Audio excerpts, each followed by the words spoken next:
अब हम इसकी जो फंक्शन की बेस पे क्लासिफिकेशन देखते हैं मसल्स की, तो कहते हैं अगर हम फंक्शनली मसल्स को देखें तो उनको 3 ग्रुप्स में डिवाइड किया जाता है, voluntary muscles, involuntary muscles and cardiac muscles. अगर वोलेंट्री मसल्स की बात करें तो नाम से पता चल रहा है कि वो मसल्स जिन्होंने इन्वॉल्व होना है हमारी वोलेंट्री मूवमेंट्स के अंदर, या ऐसे मूवमेंट्स जो हमने खुद से जो है अपनी विलिंग से जो परफॉर्म करवानी है। These are those muscles whose contraction is under the control of our will.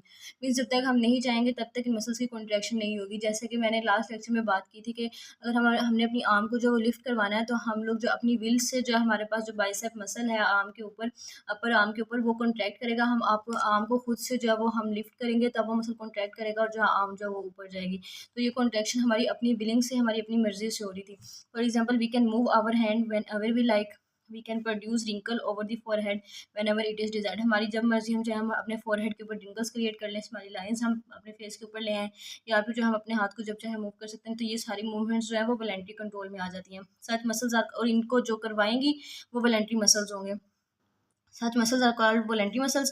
अब यहाँ पे एक इंपॉर्टेंट एमसीक्यू आता है कि they form about 43% of body weight and are engines और मोटर्स ऑफ द बॉडी। जो वॉलेंट्री मसल्स हैं ये बॉडी वेट का जो 43% बनाएंगे, और इनको इंजन्स या मोटर्स ऑफ द बॉडी कहा जाता है। मीन्स के बॉडी के जितने फंक्शन है ये एक तरह से वॉलेंट्री मसल्स उसका इंजन है उन मूवमेंट्स को परफॉर्म करवाने के लिए। अब इसकी एग्जाम्पल में हमारे पास कहते हैं कि वॉलेंट्री मसल्स में all skeletal muscles except the muscles of, जितने भी स्केलेटल मसल्स हमारे पास आ रहे थे जो हमने पढ़े थे, डायाफ्राम था टंग मसल से, आई बॉल के मसल से, लॉन्ग बोन के मसल से, इसके अलावा जो हम लोगों ने फेशियल एक्सप्रेशन के मसल्स पढ़े थे, फेरेंक्स और अपर थर्ड ऑफ इसोफेगस के मिडल लेयर के, उनमें कहते हैं फेरेंक्स, लेरेंक्स और अपर पार्ट ऑफ इसोफेगस को छोड़ के जितने भी जो हमारे पास मसल्स आएंगे स्केलेटल मसल्स, वो वॉलेंट्री मसल्स होंगे।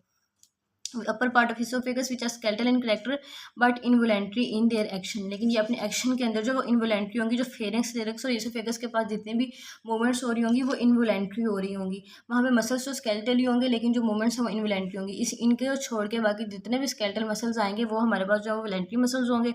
नेक्स्ट कहते हैं कि जो हमारी सिलरी बॉडी आई के पास प्रेजेंट होती है उसके अंदर हमारे पास जो स्मूथ मसल्स प्रेजेंट होते हैं, वो कंसर्न होते हैं एकोमोडेशन से, कि आई का जब भी जो है वो हम लोगों ने फोकस वगैरह जो है वो चेंज करना होता है, तो वो ऑटोमेटिकली वो जो उसका जो आई का फोकस है हमने अपनी एफर्ट से कि अब हम उसको इंक्रीज़ कर लें या डिक्रीज़ कर लें, वो स्मूथ मसल्स करवा रहे होते हैं। तो ये जो स्मूथ मसल्स हैं ये भी वॉलेंट्री मसल्स के अंडर आएंगे, क्योंकि ये भी जो है हम अपने विलिंग से करवा रहे होते हैं।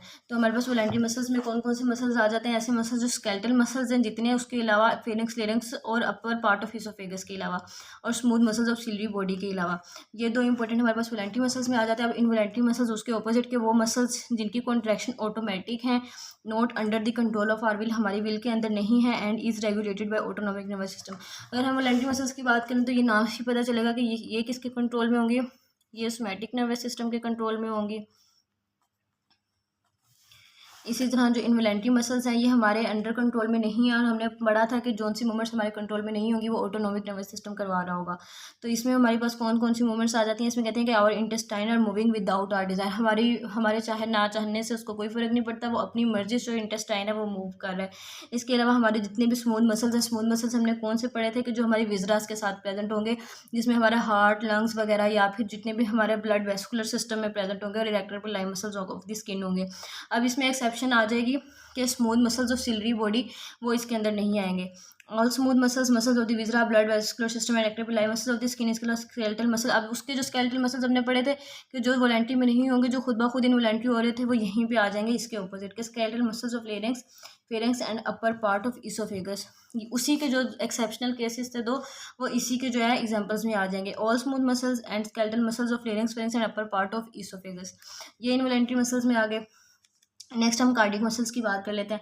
कार्डिक मसल्स हमने पहले भी पढ़ा था कि कार्डिक मसल्स के अंदर जो कैरेक्टरिस्टिक होती हैं वो स्मूथ मसल्स वाली भी होती हैं और स्केलेटल मसल्स वाली भी होती हैं, लेकिन इसके बावजूद इसको एक सेपरेट जो है वो क्लास में डिवाइड किया गया है। वो इसलिए कि इसके अंदर जो इनकी स्पेशल प्रॉपर्टी होती है कॉन्ट्रैक्ट एंड रिलैक्स करने की। इसके अलावा जो है इनकी थोड़ी सी जो है एक्टिविटी, इनका स्ट्रक्चर जो है वो डिफरेंट होता है, कि इनके स्ट्रक्चर में उन्होंने एनास्टोमोसिस वगैरह बनाया हुआ था और जो सिलेंड्रिकल सेल्स वगैरह प्रेजेंट थे। तो अब हम यहाँ पे कार्डिक मसल को सेपरेटली, फंक्शन के अकॉर्डिंग भी सेपरेटली ही डिवाइड किया गया। उसमें कहते हैं कि ये यूनिक मसल है बॉडी के अंदर, in which the control of contraction is inherent myogenic activity. Means continuous जो है वो कॉन्ट्रैक्शन, रिलैक्सेशन जो है वो रिदमिक पैटर्न से हो रही है, और उसको कौन कंट्रोल कर रहा है? मायोजेनिक है, मीन्स के जो हार्ट के अपने सेल्स हैं वो इसको जो है इनिशिएट करा रहे हैं।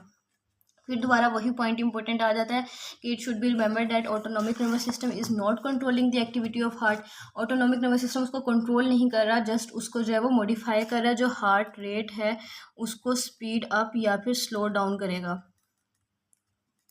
स्पीड अप या स्लो डाउन, लेकिन उसके कंट्रोल में नहीं होंगी कार्डियक मसल्स की जितनी भी एक्टिविटी है। Embryology offers an explanation of the control. Embryology बताती है कि ये किसके कंट्रोल में, उसमें बताते हैं कि जो हार्ट साइकिल है, जो हार्ट है हमारी एम्ब्रियो का, वो इंट्रा यूट्राइन लाइफ डेवलपमेंट जब हो रही होती है तो इंट्रा यूट्राइन लाइफ के 3rd वीक के अंदर ही जो है वो हार्ट जो है वो बीट करना स्टार्ट कर देता है। मीन्स हार्ट की तभी से ही कॉन्ट्रैक्शन, रिलैक्सेशन मूवमेंट्स वगैरह स्टार्ट हो जाती हैं, जबकि जो उस टाइम तक हमारे पास जो नर्वस सिस्टम होता है वो टोटली बना भी नहीं हुआ होता।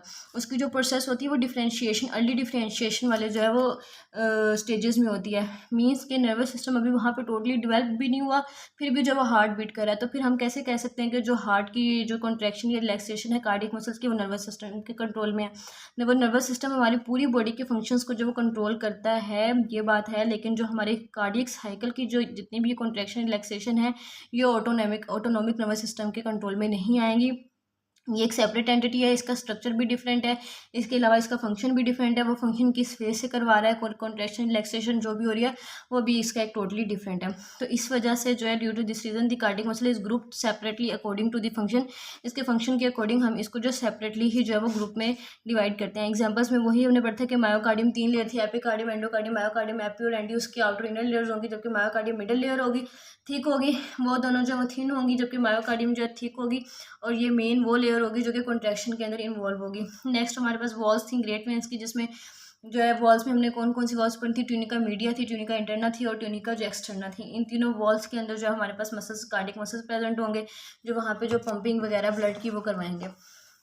तो यहाँ तक जो हम लोगों ने क्लासिफिकेशन की बेस पे देख लिया कि हमारे पास फंक्शंस की बेस पे देख लिया कि मसल्स की कौन कौन सी क्लासिफिकेशन थी। उनमें वोलेंट्री मसल्स से, इनवोलेंट्री मसल्स से कार्डियक थे। वोलेंट्री में हमारे पास स्केलेटल मसल्स, फेरिंक्स, लेरिंक्स और ईसोफेगस के अलावा, जबकि स्मूथ मसल्स सिर्फ जो सिलरी बॉडी के। इनवोलेंट्री में सारे smooth muscles except ciliary body, और उसके अलावा स्केलेटल मसल्स में सिर्फ फेरिंक्स, लेरिंक्स और अपर part of oesophagus. Next cardiac muscle बिल्कुल सेपरेट होगा, उसमें वो उसकी सिर्फ लोकेशन बताएगी कि हार्ट के पास की जो मायोकार्डियम लेयर है, इसके अलावा जो ग्रेट वेन्स की जो है वॉल्स हैं। तो यहाँ तक जो हमने फंक्शंस की बेस पर इसके स्ट्रक्चर की बेस पे क्लासिफिकेशन देख ली। नेक्स्ट लेक्चर में हम लोग इसके डेवलपमेंट की बेस पे जो है वो क्लासिफिकेशन देखेंगे। That's all about today's lecture. Thank you very much.